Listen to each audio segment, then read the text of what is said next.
யாத்திராகமம் 38 முதல் 40 வரை என்பது கூடாரக் கதையின் நிறைவு நீட்சியாகும்.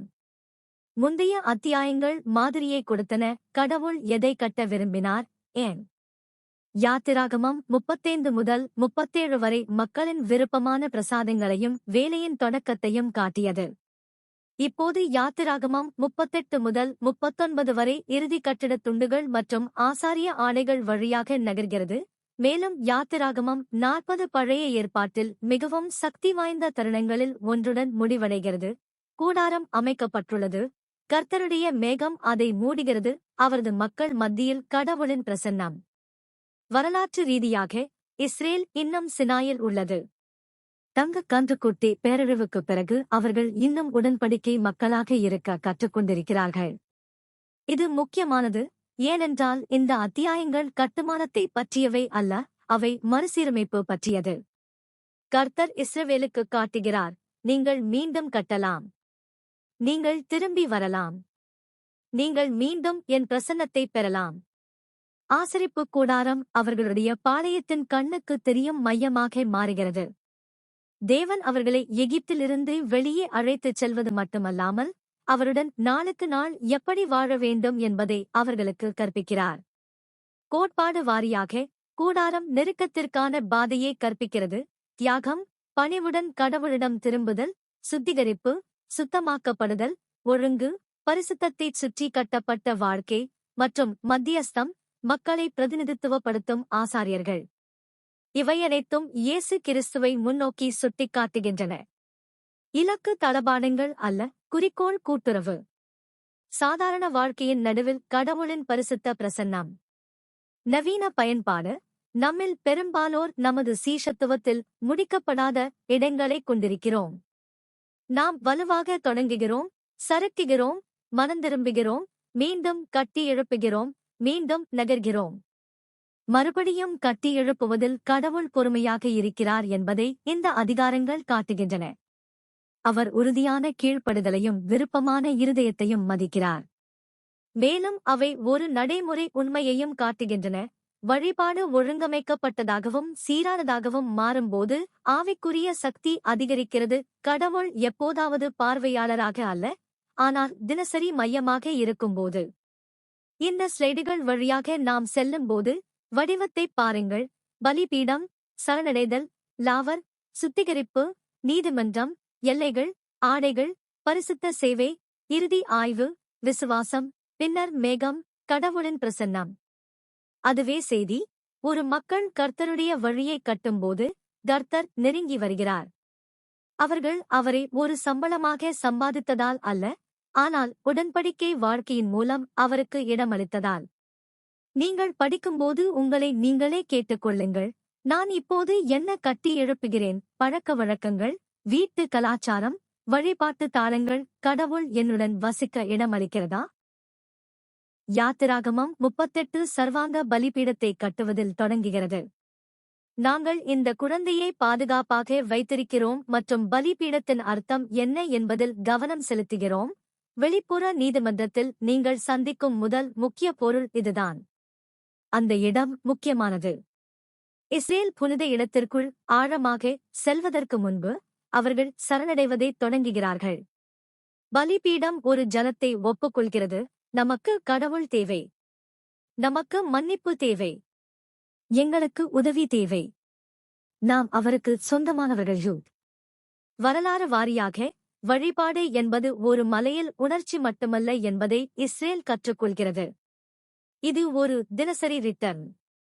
பலிபீடம் உறுதியாக கட்டப்பட்டிருக்கிறது, நிலைத்திருக்கும்படி செய்யப்பட்டுள்ளது, இறக்கக்கூடியதாக மாற்றப்பட்டுள்ளது. ஏனென்றால் இஸ்ரவேல் இன்னும் பிரயாணம் செய்கிறது. வாழ்க்கை நகரும் என்பதால் மனந்திரும்புதல் மற்றும் வழிபாடு நிறுத்தப்படாது என்று கடவுள் அவர்களுக்கு கற்பிக்கிறார். நீங்கள் மாற்றத்தில் இருக்கலாம், இன்னும் ஒரு உடன்படிக்கை மையத்தை கொண்டிருக்கலாம்.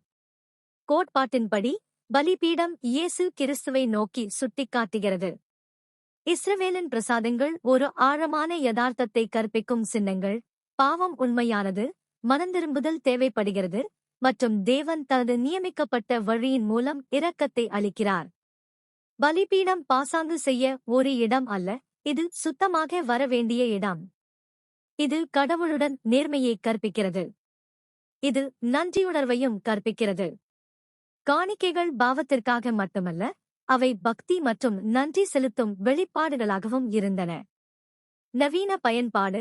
பண்டைய இஸ்ரவேலைப் போல நாம் தியாகங்களை கொண்டு வரவில்லை, ஆனால் நம் வாழ்க்கையில் இன்னும் ஒரு பலிபீடம் தேவை, அதாவது நாம் பெருமையே சரணடைந்து கடவுளிடம் திரும்பும் இடம். நம்மைப் பொறுத்தவரை பலிபீடம் சடங்கு மேசை, தினசரி ஜெபம், ஆலய வழிபாடு மற்றும் உண்மையான மனந்திரும்புதலாக இருக்கலாம். அந்த புனித இடங்களை நாம் உண்மையில் சரணடைதல் புள்ளிகளாக பயன்படுத்துகிறோமா அல்லது வழக்கமான இயக்கங்களாக பயன்படுத்துகிறோமா என்பதுதான் கேள்வி. இங்குதான் நீங்கள் கேட்கிறீர்கள், நான் என்ன போட வேண்டும்? நம்மில் பலருக்கு மிகப்பெரிய பிரசாதம் பணம் அல்ல, இது நாம் தொடர்ந்து பாதுகாக்கும் விஷயம். மனக்கசப்பு, இரகசிய பழக்க வழக்கங்கள், பிடிவாதம், சுயநலம், சரியாக இருக்க வேண்டிய அவசியம், கட்டுப்படுத்த வேண்டிய அவசியம். பலிபீடம் என்பது நீங்கள் நியாயப்படுத்துவதை நிறுத்திவிட்டு கொடுக்கத் தொடங்கும் இடமாகும்.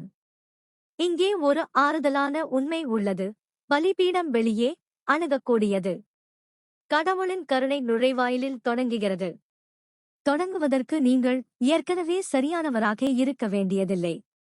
நீங்கள் இருப்பதைப் போலவே வருகிறீர்கள். நீங்கள் உடைந்த இருதயத்தை வழங்குகிறீர்கள்.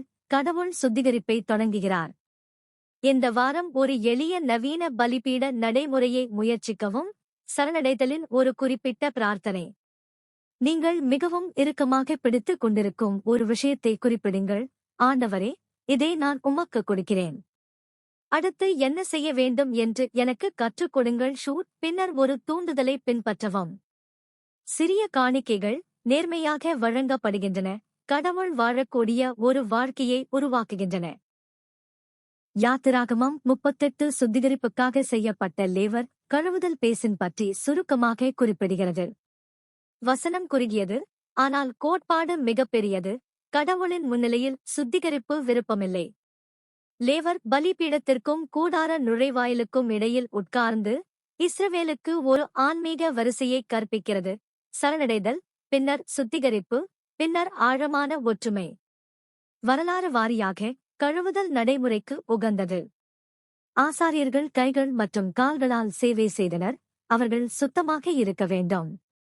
ஆனால் கடவுள் நடைமுறையை ஆன்மீகமாக மாற்றுகிறார். பரிசுத்தம் என்பது மதப் பேச்சு மட்டுமல்ல, உண்மையான தூய்மையை உள்ளடக்கியது என்று அவர் இஸ்ரவேலருக்கு கற்பிக்கிறார். லேவர் ஒரு தினசரி நினைவூட்டல். நீங்கள் கழுவாமல் உலகத்தின் தூசியை பரிசுத்த இடத்துக்கு எடுத்துச் செல்ல மாட்டீர்கள். கோட்பாட்டு வாரியாக கழுவுதல் இயேசு கிறிஸ்துவின் மூலம் மனந்திரும்புதலையும் பரிசுத்தப்படுத்தலையும் முன்னோக்கி சுட்டிக்காட்டுகிறது. கடவுள் சுத்தமாக இருப்பதற்கான வழிகளை வழங்குகிறார். அவர் வெறுமனே தூய்மையை கோருவதில்லை, பின்னர் அது இல்லாததற்காக மக்களை வெட்கப்படுத்துகிறார். அவர் ஒரு பாதையை வழங்குகிறார். ஒப்புதல் வாக்குமூலம், பணிவு, திருப்பம் மற்றும் புதுப்பித்தல். அதுதான் உடன்படிக்கை இரக்கத்தின் இருதயம். நவீன பயன்பாடு. நமக்கு ஒரு லேவர் பழக்கம் தேவை. அசிங்கம் என்று தங்களுக்கு தெரிந்ததை கழுவ மறுக்கும் அதே நேரத்தில் அநேகர் கடவுளுடன் ஆழமாக செல்ல முயற்சி செய்கிறார்கள். அவர்கள் மாற்றமின்றி நெருக்கத்தை விரும்புகிறார்கள். ஆனால் நாம் விரைவாகவும் தொடர்ச்சியாகவும் மனந்திரும்பும்போது சமாதானம் அதிகரிக்கிறது என்று லேவர் கற்பிக்கிறது. இது தினசரி சுய சோதனைகளை குறிக்கலாம். நான் இன்று கடுமையாக இருந்தேன். நான் நேர்மையற்றவனாக இருந்தேனா? நான் செய்யக்கூடாத ஒன்றுக்கு உணவளித்தேனா? நல்லது செய்வதற்கான தூண்டுதலை நான் புறக்கணித்தேனா? பின்னர் நாம் கழுவுகிறோம். ஜெபம், மன்னிப்பு, திருத்தம் மற்றும் புதுப்பிக்கப்பட்ட கீழ்ப்படிதல் மூலம். இது நேர்மையையும் கற்பிக்கிறது. கழுவுதல் காட்சிக்காக அல்ல, இது யதார்த்தத்திற்காக. சிலர் வெளிப்புறத்தை சுத்தமாக வைத்திருக்கிறார்கள், ஆனால் உட்புறம் கசப்பானதாக இருக்கும். மற்றவர்கள் உட்புறத்தை கடவுளுக்காக இயங்குகிறார்கள், ஆனால் வெளிப்புறத்தை கவனக்குறைவாக வைத்திருக்கிறார்கள். லாவர் இரண்டையும் கற்பிக்கிறது, சுத்தமான கைகள் மற்றும் சுத்தமான இதயம். ஒரு எளிய நவீன நடைமுறை. ஒவ்வொரு நாளும் லாவர் பிரார்த்தனை உடன் முடிக்கவும். நீண்ட காலம் இல்லை. நேர்மையானவர். ஒரு நன்றி, நன்றி. ஒரு மனந்திரும்பு, என்னை மன்னியுங்கள். ஒரு நோக்கம், நாளை எனக்கு உதவுங்கள். அந்த தினசரி கழுவுதல் உங்கள் ஆத்துமாவை இலகுவாக்குகிறது, மேலும் அது ஆவியானவரை நிலையானதாக ஆக்குகிறது. நீங்கள் ஆன்மீக ரீதியாக மூடுபனியை உணர்ந்தால் கடவுள் மறைந்துவிட்டார் என்று கருத வேண்டாம். சில நேரங்களில் மூடுபனி வெறுமனே கழுவப்படாத தூசி, சிறிய சமரசங்கள், சிறிய மனக்கசப்புகள், குவிந்து வைக்கும் சிறிய கவனச்சிதறல்கள். லேவர் என்பது கடவுளின் வழி. கழுவி உள்ளே வாருங்கள் ஜூட். அவர் உங்களை அருகில் விரும்புகிறார், ஆனால் அவர் உங்களை நேசிக்கிறார், ஏனென்றால் அவர் உங்களைச் சுத்தப்படுத்த விரும்புகிறார். கேளுங்கள், நாளை தேவனை இன்னும் தெளிவாக உணர முடியும் என்பதற்காக இன்று நான் கழுவ வேண்டியது என்ன? அடுத்து யாத்திராகமம் 38 முற்றத்தை விவரிக்கிறது. கம்பங்கள், தொங்கல்கள் மற்றும் ஆசரிப்பு கூடாரத்தைச் சுற்றியுள்ள வெளிப்புற எல்லை. இது தூய கட்டுமான விவரம் போல உணரலாம், ஆனால் ஆன்மீக ரீதியாக இது ஒரு நவீன கேள்விக்கு பதிலளிக்கிறது. கடவுள் ஏன் எல்லைகளைப் பற்றி கவலைப்படுகிறார்? ஏனென்றால் எல்லைகள் புனிதமானதை பாதுகாக்கின்றன. வரலாற்று ரீதியாக இஸ்ரேல் ஒரு பரபரப்பான முகாமில் வாழ்கிறது. ஆயிரக்கணக்கான மக்கள், விலங்குகள், பொருட்கள், அன்றாட வேலை, சத்தம், மோதல், சோர்வு. தேவன் மையத்தில் ஒரு பரிசுத்த இடத்தை வைக்கிறார், பின்னர் அவர் அதை குறிக்கிறார், மக்களை விலக்குவதற்காக அல்ல, ஆனால் பயபக்தியை பாதுகாக்க. முற்றம் இஸ்ரேலுக்கு கற்பிக்கிறது. பொதுவான இடத்திற்கும் புனித இடத்திற்கும் இடையே வேறுபாடு உள்ளது. அந்த வேறுபாடு முக்கியமானது. கோட்பாடு வாரியாக எல்லைகள் கருணை. அவர்கள் மரியாதையை கற்பிக்கிறார்கள்.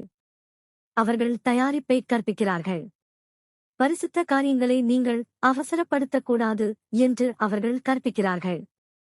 முற்றம் வழிபாடு தொடங்கும் இடம். நீங்கள் வேண்டுமென்றே நுழைகிறீர்கள்.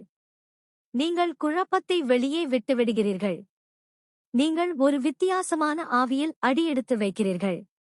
உடன்படிக்கை வாழ்க்கை அதைத்தான் செய்ய வேண்டும். உங்களுக்குள் ஒரு வித்தியாசமான ஆவியை உருவாக்குங்கள். நவீன பயன்பாடு. எல்லைகள் மறைந்து விடுவதால் பெரும்பாலான ஆன்மீக சறுக்கல் நிகழ்கிறது. மக்கள் திடீரென்று கடவுளை வெறுக்கிறார்கள் என்பதற்காக அல்ல, ஆனால் பரிசுத்த விஷயங்களை பாதுகாப்பதை நிறுத்துவதால்தான். அவர்கள் தங்கள் மனதில் எதையும் அனுமதித்தனர், தங்கள் வீட்டிற்குள் எதையும், தங்கள் அட்டவணையில் எதையும் அனுமதித்தனர். பின்னர் ஆவியானவர் அரிதாகிவிடுகிறார். ஏன் என்று அவர்கள் ஆச்சரியப்படுகிறார்கள். யாத்திராகமம் 38 கூறுகிறது, ஒரு முற்றத்தைக் கட்டுங்கள். உங்கள் முற்ற எல்லை என்ன? உங்கள் வீட்டில் ஊடகங்கள் அனுமதிக்கப்படலாம். நீங்கள் கோபமாக இருக்கும்போது நீங்கள் எப்படி பேசுகிறீர்கள் என்பதாக இருக்கலாம். அவமானங்கள் இல்லை, காயமளிக்கும் கிண்டல் இல்லை. இது ஓய்வு நாள் எல்லைகளாக இருக்கலாம். ஞாயிற்றுக்கிழமையை பரிசுத்தமாக வைத்திருக்க நீங்கள் என்ன செய்கிறீர்கள் மற்றும் செய்யக்கூடாது.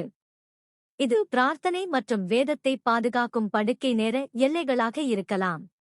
இது உங்கள் திருமணம் அல்லது உங்கள் மனதை பாதுகாக்கும் உறவு எல்லைகளாக இருக்கலாம்.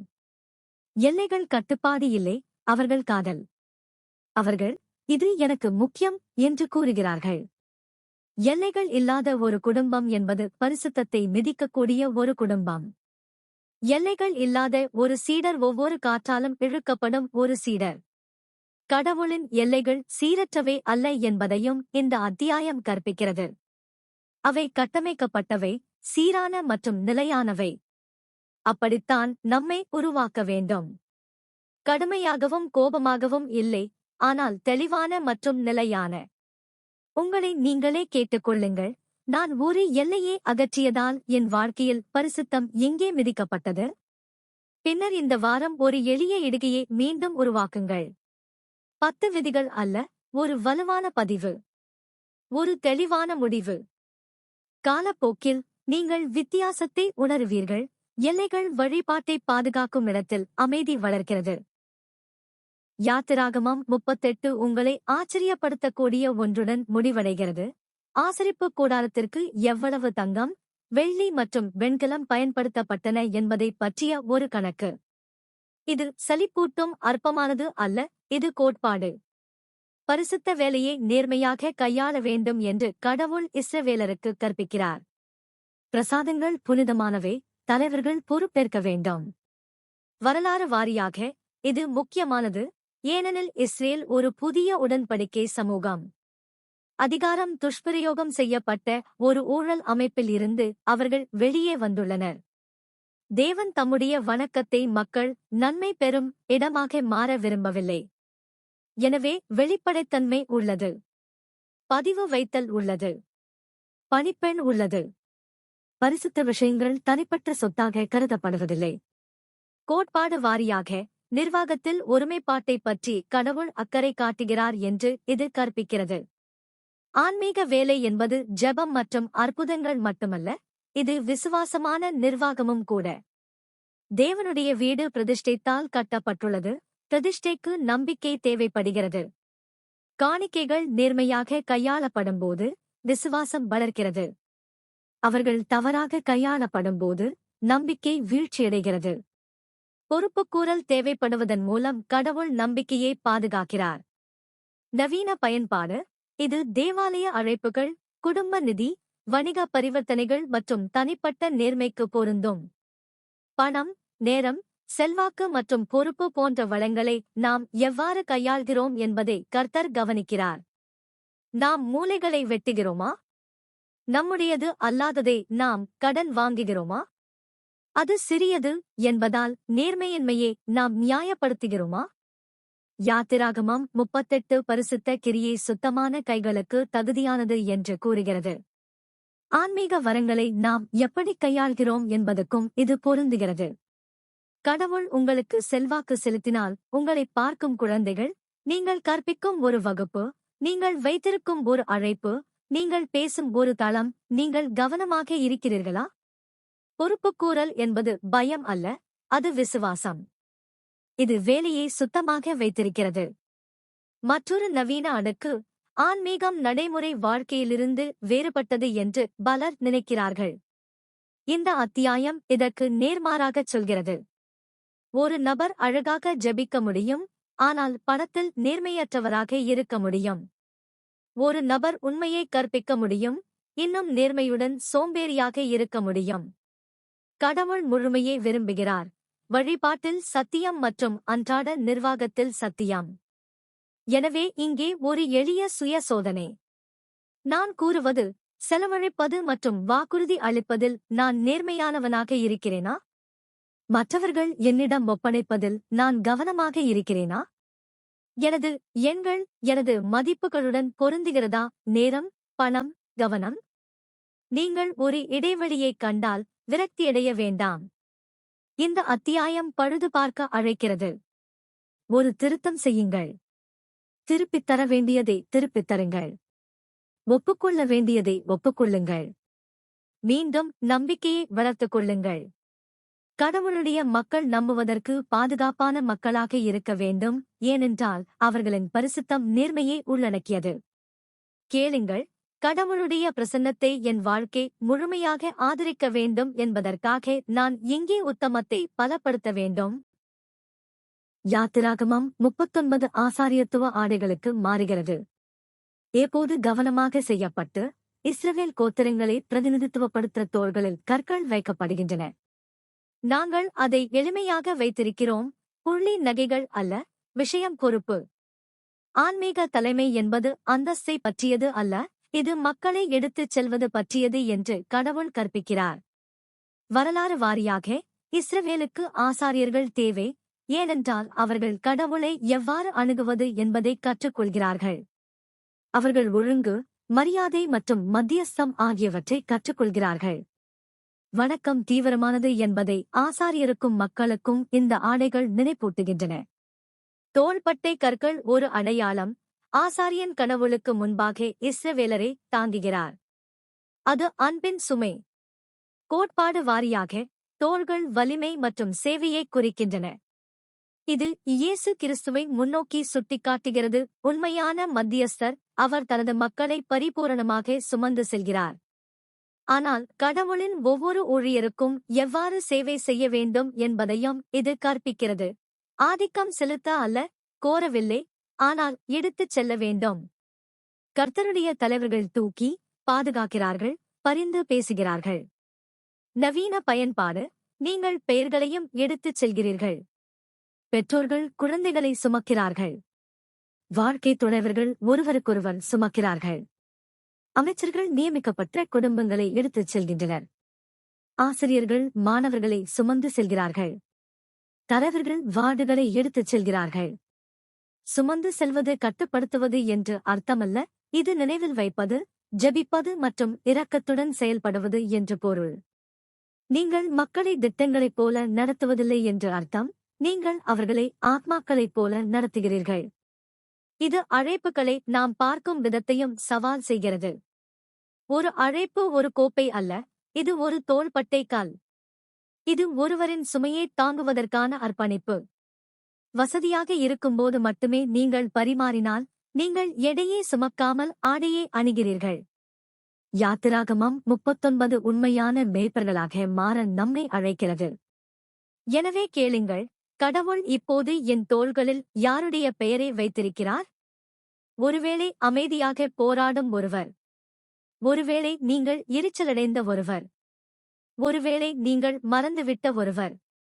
ஒரு பெயரைத் தேர்ந்தெடுத்து ஒரு காரியத்தைச் செய்யுங்கள். பிரார்த்தனை செய்யுங்கள், உரை செய்யுங்கள், பார்வையிடுங்கள், மன்னிக்கவும், சேர்க்கவும். சிறிய சுமக்கும் செயல்கள் வாழ்க்கையை மாற்றுகின்றன.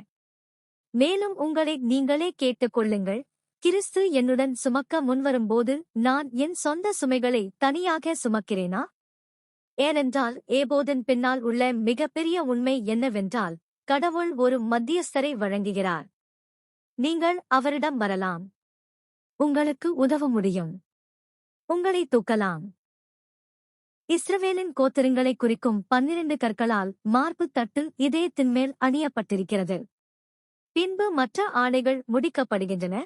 அங்கியும் சட்டைகளும் சாஷ், தலைக்கவசம், பரிசுத்தத்தையும் தயாரிப்பையும் பிரதிநிதித்துவம் செய்யும் பொருட்கள். மீண்டும், நாங்கள் ஃபேஷனில் கவனம் செலுத்தவில்லை, நாம் கோட்பாட்டில் கவனம் செலுத்துகிறோம். தேவனுடைய ஊழியர்கள் மக்களை பலத்தோடும், தோள்கள் மட்டுமல்ல, அன்போடும் இருதயத்தோடும் சுமக்க வேண்டும். வரலாறு வாரியாக, இஸ்ரேல் வழிபாடு ஒரு பொழுதுபோக்கு அல்ல என்பதை கற்றுக்கொள்கிறது. இது ஒரு வாழ்க்கை. பாதிரியார் புனித இடத்திற்குள் நுழையும் போது, அவர் ஒரு பிரதிநிதியாக அவ்வாறு செய்கிறார். பரிசுத்தம் உண்மையானது என்றும், கடவுளை அணுகுவதற்கு பயபக்தி தேவை என்றும் ஆடைகள் சமூகத்திற்கு கற்பிக்கின்றன. பரிசுத்த காரியங்களை பரிசுத்தமானவையாக நடத்த கடவுள் ஒரு புதிய தேசத்தை பயிற்றுவிக்கிறார். கோட்பாடு வாரியாக, இதயத்தின் மேல் உள்ள பெயர்கள் இரக்கத்தை கற்பிக்கின்றன. உண்மையான சேவை குளிர் கடமை அல்ல, அது காதல். இது தனிநபர்களை பார்க்கிறது. தேவன் கூட்டங்களின் தேவன் மட்டுமல்ல, அவர் பெயர்களின் தேவன். ஒவ்வொரு பழங்குடியினரும் முக்கியம், ஒவ்வொரு குடும்பமும் முக்கியம், ஒவ்வொரு நபரும் முக்கியம் என்பதற்கான அடையாளமாக மார்பக தட்டு உள்ளது. அது இயேசு கிறிஸ்துவை முன்னோக்கி சுட்டிக்காட்டுகிறது. அவர் நம்மை தனித்தனியாக நினைவு கூறுகிறார் மற்றும் நேசிக்கிறார். நவீன பயன்பாடு, நாங்கள் மக்களை எவ்வாறு முத்திரை குத்துகிறோம் என்பதற்கு இது ஒரு நேரடி சவாலாகும். அந்த கடினமான நபர் அல்லது அந்த சோம்பேறி பையன் அல்லது பிரச்சினைகள் உள்ள குடும்பம் என்று சொல்வது எளிது. மார்பகத் தட்டு கூறுகிறது, இதயத்தின் மீது பெயர்கள். ஸ்டீரியோடைப்களுக்கு மேல் ஆத்மாக்கள். மக்கள் குறுக்கீடுகள் அல்ல, அவர்கள்தான் வேலை. இது தூய்மையையும் பணிவையும் கற்பிக்கிறது. ஆடைகள் மகிமைக்காகவும் அழகுக்காகவும் உள்ளன, அதாவது வணக்கம் அர்த்தமுள்ளதாகவும் சுத்தமாகவும் ஆயத்தமாகவும் இருக்க வேண்டும், சறுக்கலாகவும் சாதாரணமாகவும் இருக்கக்கூடாது. நவீன சீடர்களைப் பொறுத்தவரை, நாம் உடன்படிக்கைகளை லேசாக நடத்துவதில்லை என்று அர்த்தம். நாங்கள் திருவிருந்தை பின்னணி சத்தம் போல நடத்துவதில்லை. கோயிலை ஒரு பக்க பொழுதுபோக்கு போல நாங்கள் கருதுவதில்லை. நம் இருதயங்களை ஆயத்தப்படுத்துவதன் மூலமும், வணக்கத்தை வேண்டுமென்றே செய்வதன் மூலமும் பரிசுத்த விஷயங்களை மதிக்கிறோம். இங்கே மிகவும் நடைமுறை நவீனப்படி, அன்புக்கு பதிலாக எரிச்சலுடன் நீங்கள் சுமந்து வரும் ஒரு நபரைத் தேர்ந்தெடுக்கவும். இந்த வாரம் ஒரு இரக்கமுள்ள செயலைச் செய்வதன் மூலம் அவர்களின் உங்கள் இருதயத்தின் பெயரை வைக்கவும், அவர்களுக்காக குறிப்பாக ஜெபிக்கவும், அவர்களைப் பற்றி அன்பாக பேசவும், சந்தேகத்தின் பலனை கொடுங்கள் அல்லது அமைதியாக அவர்களுக்கு சேவை செய்யுங்கள். அந்த ஒரு மாற்றம் உங்களை மென்மையாக்கக்கூடும். அது ஆவியானவரை அழைக்கிறது. கேளுங்கள், நான் மக்களை ஒரு சுமையைப் போல சுமக்கிறேனா அல்லது ஒரு ஆத்மாவைப் போல சுமக்கிறேனா? கடவுள் என் வாழ்க்கையில் வசதியாக வசிக்கும் அளவுக்கு என் வணக்கம் ஆயத்தமாகவும் சுத்தமாகவும் இருக்கிறதா என்று கேளுங்கள். யாத்திராகமம் 39 மீண்டும் மீண்டும் சொற்றொடருடன் முடிவடைகிறது. கர்த்தர் கட்டளையிட்டபடி வேலை செய்யப்பட்டது. பின்பு ஆசரிப்புக் கூடாரமும் அதன் எல்லா துண்டுகளும் மோசேயிடம் கொண்டுவரப்படுகின்றன. மோசே அந்த வேலையை ஆராய்ந்து ஜனங்களை ஆசீர்வதிக்கிறார். இது ஒரு அழகான தருணம். கடவுள் கேட்டதை சமூகம் முடித்தது. தலைவர் அதை உறுதிப்படுத்துகிறார். வரலாறு வாரியாக இது செயல்பாட்டில் மறுசீரமைப்பு. இஸ்ரேல் முன்பு எவ்வாறு தோல்வியடைந்தது என்பதை நினைவில் கொள்ளுங்கள். அவர்கள் விரைவாக உடன்படிக்கையை மீறினர். ஆயினும் அவர்கள் இங்கே இருக்கிறார்கள், ஒற்றுமையுடனும் கீழ்ப்படுதலுடனும் ஒரு பரிசுத்த திட்டத்தை முடிக்கிறார்கள். எப்போதாவது தவறு செய்த எந்த சீஷனுக்கும் இதுதான் நம்பிக்கை. மனந்திரும்புகிறவர்களை கடவுள் எடுத்துக்கொண்டு அவர்களை மறுபடியும் கட்டியெழுப்ப உதவ முடியும். கோட்பாடு வாரியாக கீழ்ப்படுதல் என்பது அன்பை பெறுவது பற்றியது அல்ல, இது உண்மையுடன் இணைவது பற்றியது. உரை மீண்டும் கர்த்தர் கட்டளையிட்டபடி அது உடன்படிக்கை கொள்கையை காட்டுகிறது. கடவுள் மாதிரியை கொடுக்கிறார், மக்கள் நம்பிக்கையுடன் பதிலளிக்கிறார்கள். மோசேயின் ஆசீர்வாதம் மற்றொரு கொள்கையை காட்டுகிறது.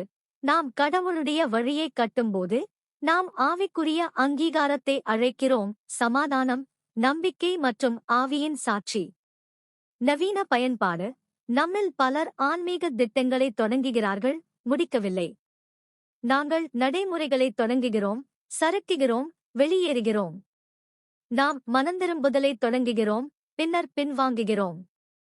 இந்த அத்தியாயம் பின்தொடர்தலை அழைக்கிறது. முடிக்க வேண்டிய விஷயங்கள்.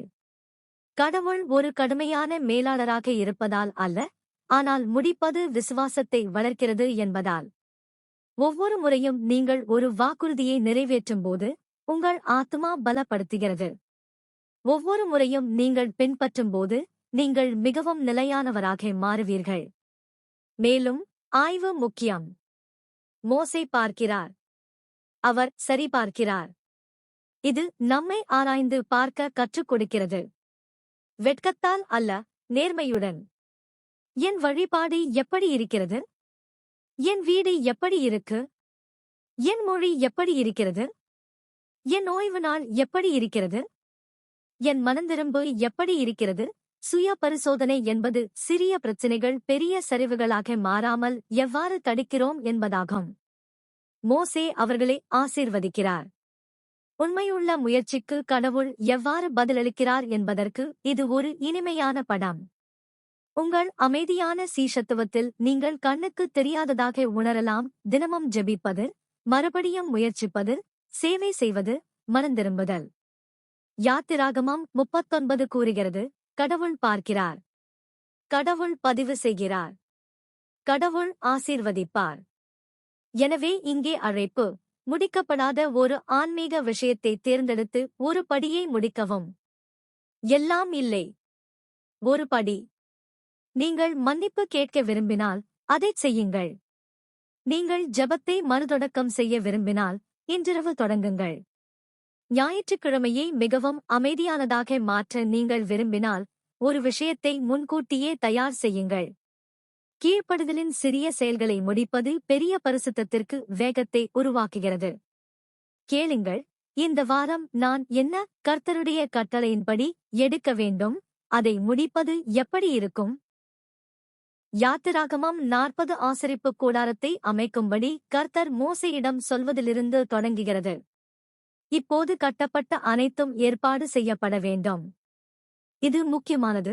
பரிசுத்த விஷயங்கள் மட்டும் உருவாக்கப்படவில்லை, அவை வைக்கப்படுகின்றன. ஆர்டர் முக்கியமானது. பேழை வைக்கப்படுகிறது, திரை தொங்கவிடப்படுகிறது, மேஜை அமைக்கப்படுகிறது, விளக்கு அமைக்கப்படுகிறது, தூபபலி பீடம் நிலைநிறுத்தப்படுகிறது, முற்றம் உயர்த்தப்படுகிறது. வரலாறு வாரியாக இஸ்ரேல் தங்கள் பயணத்தில் முன்னேறப் போகிறது. அவர்கள் பயணம் செய்வதற்கு முன்பு கடவுள் அவர்களின் முகாமின் மையத்தை நிறுவுகிறார். நீங்கள் எங்கே போகிறீர்கள் என்பது முக்கியம், ஆனால் யாருடன் பயணம் செய்கிறீர்கள் என்பது முக்கியம் என்று அவர் அவர்களுக்கு கற்பிக்கிறார். ஆசரிப்பு கூடாரம் தேவன் அவர்களுக்கு நடுவில் இருக்கிறார் என்பதை ஒரு சிறிய நினைவூட்டலாகும், ஒரு தொலைதூர யோசனையாக அல்ல. ஆனால் தற்போதைய உடன்படிக்கை யதார்த்தமாக கோட்பாடு வாரியாக ஏற்பாடு முன்னுரிமை கற்பிக்கிறது. கடவுள் இஸ்ரவேலுக்கு மையத்தில் இருப்பதைக் காட்டுகிறார். பேழை, சாட்சி மற்றும் இரக்கம், ரொட்டி, ஊட்டச்சத்து, ஒளி, வெளிப்படுத்துதல், தூபம், ஜெபம், லாவர், சுத்திகரிப்பு மற்றும் பலிபீடம், சரணடைதல். இது ஒரு வாழும் பிரசங்கம், ஒரு பரிசுத்த வாழ்க்கைக்கு ஒழுங்கு உள்ளது. கடினமான குளிர்ச்சி அல்ல, வணக்கத்தை ஆதரிக்கும் ஒழுங்கு. நவீன பயன்பாடு. இந்த அத்தியாயம் ஒரு கூர்மையான கேள்வியை கேட்கிறது. என் வாழ்க்கையின் மையத்தில் என்ன வைக்கப்பட்டுள்ளது? பலர் வேலையை மையமாக வைப்பார்கள், அல்லது பொழுதுபோக்கு, அல்லது மன அழுத்தம் அல்லது மோதல். பின்னர் அமைதி ஏன் அரிதாக உணர்கிறது என்று அவர்கள் ஆச்சரியப்படுகிறார்கள். யாத்திராகமம் 40 ஒரு சிறந்த வழியைக் காட்டுகிறது. கடவுளின் வார்த்தை, கடவுளின் இரக்கம், ஜெபம் மற்றும் வழிபாடு ஆகியவற்றை மையமாக வைக்கவும். பரிசுத்தத்திற்கு வேண்டுமென்றே அமைப்பு தேவை என்பதையும் இது கற்பிக்கிறது. உங்களுக்கு தற்செயலாக ஒரு ஆவிக்குரிய வீடு இல்லை. நீங்கள் அதை உருவாக்குகிறீர்கள். நீங்கள் அதை ஏற்பாடு செய்யுங்கள். நீங்கள் பழக்கவழக்கங்களை தேர்வு செய்கிறீர்கள். நீங்கள் எல்லைகளை அமைக்கிறீர்கள். நீங்கள் பிரார்த்தனை அதன் இடத்தில் வைத்தீர்கள். நீங்கள் வேதத்தை அதன் இடத்தில் வைத்தீர்கள். நீங்கள் ஓய்வு நாளை அதன் இடத்தில் வைத்தீர்கள். இங்குதான் நீங்கள் மிகவும் நடைமுறைக்கு வரலாம். உங்கள் சொந்த கூடார தாளத்தை அமைக்கவும். பிரார்த்தனைக்கு ஒரு வழக்கமான இடம். வேதத்திற்கு ஒரு வழக்கமான நேரம். ஞாயிற்றுக்கிழமை அமைதிக்கான வழக்கமான திட்டம். விரைவில் மனந்திரும்புவதற்கான ஒரு வழக்கமான அர்ப்பணிப்பு. பின்னர் அதை எளிமையாகவும் சீராகவும் வைத்திருங்கள். ஆன்மீக ஒழுங்கு ஆன்மீக பாதுகாப்பை உருவாக்குகிறது. தலைவர்கள் ஒழுங்கை அமைக்க உதவுகிறார்கள் என்பதையும் இந்த அத்தியாயம் நமக்கு நினைவூட்டுகிறது. மோசே ஆசரிப்பு கூடாரத்தை ஏற்பாடு செய்கிறார். இன்று பெற்றோர்களும் தலைவர்களும் ஆவிக்குரிய வாழ்க்கையையும் ஒழுங்குபடுத்துகிறார்கள். அவர்கள் எதற்கு முன்னுரிமை அளிக்கிறார்கள்? அவர்கள் எதை அனுமதிக்கிறார்கள்? அவர்கள் எதை முன்மாதிரியாக கொள்கிறார்கள்? உங்கள் குடும்பம் கடவுளை அதிகமாக உணர விரும்பினால் வீட்டை வித்தியாசமாக ஏற்பாடு செய்யுங்கள். குறைந்த கோபம், குறைந்த சத்தம், அதிக இரக்கம், அதிக வழிபாடு, அதிக மனந்திரும்புதல், அதிக அமைதி. கேளுங்கள், என் வாழ்க்கையில் என்ன ஒரு விஷயம் ஆன்மீக ரீதியாக இடத்திற்கு வெளியே உள்ளது? எந்த ஒரு மாற்றம் அது சொந்தமான இடத்தை மீண்டும் வைக்கும்? இது உச்சக்கட்டம். மோசே கூடாரத்தை அமைக்கிறார். பின்னர் மேகம் அதை மூடுகிறது. கர்த்தருடைய மகிமை அதை நிரப்புகிறது. கடவுளின் பிரசன்னம் மிகவும் உண்மையானதாகிறது. அந்த நேரத்தில் மோசே கூடாரத்திற்குள் நுழைய முடியாது. மேகம் பகலில் கூடாரத்தின் மேல் நிலைத்திருக்கிறது. இரவில் அக்கினி அதிலே இருக்கிறது. மேகம் நகரும்போது இஸ்ரவேல் நகர்கிறது. அது ஓய்வெடுக்கும்போது, இஸ்ரவேல் ஓய்வெடுக்கும் போது. கடவுள் அவர்களுக்கு ஒரு மார்க்கத்தை மட்டும் கொடுக்கவில்லை, அவர் அவர்களுக்கு ஒரு வாழும் உறவையும் வழிகாட்டுதலையும் கொடுக்கிறார். வரலாறு வாரியாக இது எவ்வளவு அசாதாரணமானது என்று சிந்தியுங்கள். இஸ்ரவேல் வனாந்தரத்தில் இருக்கிறது, அரண்மனை நகரத்தில் அல்ல. ஆயினும் தேவன் அவர்களிடையே வசிக்க விரும்புகிறார். யாத்திராகமத்தின் முழு புள்ளியும் இதுதான். கர்த்தர் தம்முடைய ஜனங்களை அடிமைத்தனத்திலிருந்து மட்டுமல்ல, உடன்படிக்கை நெருக்கத்திலும் விடுவிக்கிறார். அவர்கள் தோல்வியடைந்த பிறகும் அவர் இன்னும் வருகிறார். அது அதிகாரத்தின் மீதான கருணை. கோட்பாடு வாரியாக மேகம் இருப்பு மற்றும் திசையை கற்பிக்கிறது. கடவுள் அருகில் இருக்கிறார். கடவுள் வழிநடத்துகிறார். கூடாரம் கூடும் இடமாக மாறுகிறது, ஆனால் மேகம் பயணிக்கும் ஒரு வழியாக மாறுகிறது. அது ஒரு சுவிசேஷ உண்மை. கடவுள் உங்களை அமைதியான தருணங்களில் மட்டும் சந்திக்கவில்லை, நகரும் வாழ்க்கையின் மூலம் அவர் உங்களை வழிநடத்துகிறார். சமூக அம்சத்தை கவனியுங்கள். முழு முகாமும் மேகத்தை பார்க்கிறது. உடன்படிக்கை மக்கள் ஒன்றாக நகர கற்றுக்கொள்கிறார்கள், சிதறிக் கிடக்கும் நபர்களாக அல்ல. நவீன பயன்பாடு. நம்மில் பெரும்பாலோர் தெளிவான வழிகாட்டுதலை விரும்புகிறோம். முடிவுகளுக்கு நாங்கள் ஒரு மேகக்கணி அடையாளம் விரும்புகிறோம். வேலைகள், உறவுகள், நகர்வுகள், பெற்றோர், உடல்நலம், நம்பிக்கை. ஆசரிப்பு கூடாரத்திற்கு நெருக்கமாக இருப்பதன் மூலம் வழிநடத்துதல் பெரும்பாலும் வருகிறது என்று யாத்திராகமம் 40 கற்பிக்கிறது. அதாவது வழிபாடு மற்றும் உடன்படிக்கைகளுக்கு நெருக்கமாக இருப்பது. இஸ்ரவேல் கூடாரத்தின் மையத்தில் வைக்கும்போது அவர்கள் மேகத்தைக் காண முடியும். ஜெபம், வேதம், திருவிருந்து மற்றும் ஆலய வழிபாடு ஆகியவற்றை மையமாக வைத்திருக்கும்போது ஆவியானவரின் வழிகாட்டுதலுக்கு நாம் அதிக உணர்திறன் பெறுகிறோம். இது பொறுமையையும் கற்பிக்கிறது. இஸ்ரேல் மேகத்தை நகர்த்த கட்டாயப்படுத்துவதில்லை. அவர்கள் காத்திருக்கிறார்கள். அவர்கள் பின்தொடர்கிறார்கள். உடனடி பதில்களை விரும்பும் நவீன மக்களுக்கு இது கடினம். ஆனால் முறை நம்பகமானது. உண்மையாக இருங்கள், அருகில் இருங்கள், கர்த்தர் வழிநடத்தும்போது பின்பற்றுங்கள், சில நேரங்களில் விரைவாக, சில நேரங்களில் மெதுவாக. மிகவும் ஆறுதலான செய்தி இதுதான், கடவுள் உள்ளே சென்றார். அவர் அறிவுறுத்தல்களை வழங்கி வெளியேறவில்லை. அவர் அங்கேயே இருந்தார். நீங்கள் தனிமையாக உணர்ந்தால், யாத்திராகமம் 40 கடவுளின் விருப்பம் அவருடைய மக்களுடன் வாழ வேண்டும் என்று கூறுகிறது. நிலையான வணக்கம், மனந்திரும்புதல் மற்றும் கீழ்ப்படுதல் ஆகியவற்றின் மூலம் உங்கள் வீட்டிலும் இருதயத்திலும் அவருடைய பிரசன்னத்தை நீங்கள் அழைக்கலாம். மேகம் வியத்தகு முறையில் தோன்றாமல் இருக்கலாம், ஆனால் நீங்கள் மையத்தை பரிசுத்தமாக வைத்திருக்கும்போது ஆவியானவரின் வழிகாட்டுதல் உண்மையானதாகிறது. கேளுங்கள், கடவுளின் பிரசன்னத்தை எனது மிகப்பெரிய குறிக்கோளாகவும் அவரது வழிநடத்துதலை எனது அன்றாட நம்பிக்கையாகவும் நான் உண்மையிலேயே கருதினால் என் வாழ்க்கையில் என்ன மாற்றம்